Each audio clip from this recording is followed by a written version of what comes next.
517 and Storm Center 7 meteorologist Jesse Maag joining us this morning at 64 degrees. We're not concerned about heat at this exact moment. No, not at all. It's actually cool here to start off, especially compared to what things were like last week. But right now we're looking at very comfortable conditions. And we'll look at the skyline out there right now. You can see from the view of downtown Dayton, I-75 rolling along, fairly calm conditions out there as well. And we are looking at, as Adam mentioned, comfortable conditions. 64 degrees is the current temperature here in Dayton. Visibility just fine. Humidity staying relatively low, and that's kind of going to be the trend as we go throughout the day here today. We're looking at a few upper level clouds moving through, but other than that, we have some drier air moving in behind.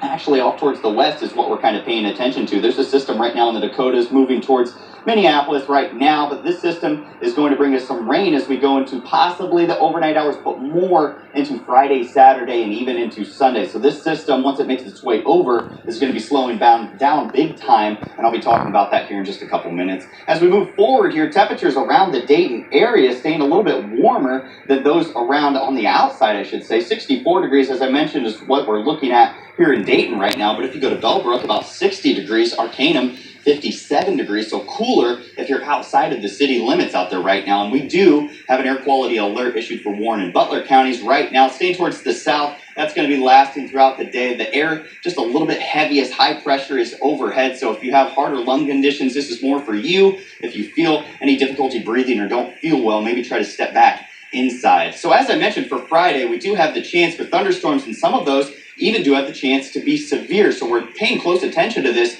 Damaging winds, heavy rain, and hail are the primary threats, but we can't fully outrule a tornado possibly happening, but most of the severe weather will likely be held towards the south and towards the west. So if you're in the viewing area closer to the south and west, this is more for you as well.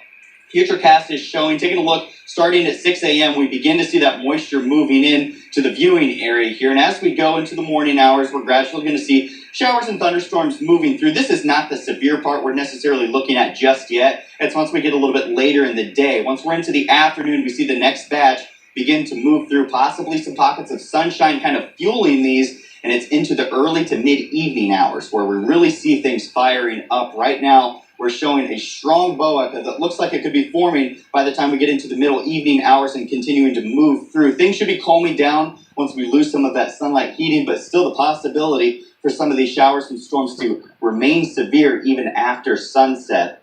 So here's a look at your yard work forecast for today. Very good conditions. We're looking at plenty of sunshine, nice conditions overall, low humidity, but tomorrow and into Saturday, not so good. So if you have some work to do, try to fit that in here for you right now. Tomorrow's forecast looking stormy, 82 degrees for the high temperature. Showers and those storms are likely, and as I mentioned, the possibility for some of those to be severe as well. The 5-day forecast is showing Friday, Saturday, and Sunday fairly good chances for rain and even a few lingering showers as we go into Monday. We're bringing you weather and traffic every 10 minutes. And now with a look at that is Michael Purvis. Hey, Michael. Thank you, Jesse, and good morning. We are already tracking a couple of issues to begin our morning drive here today. One of them is some construction on northbound 75, starting at 675, and it goes all the way up to the East Dixie Drive exit in West Carrollton. This is blocking the left and center lanes through this stretch of 75. Been watching my sensors. It's adding about an extra 5 minutes as you head through this stretch of 75.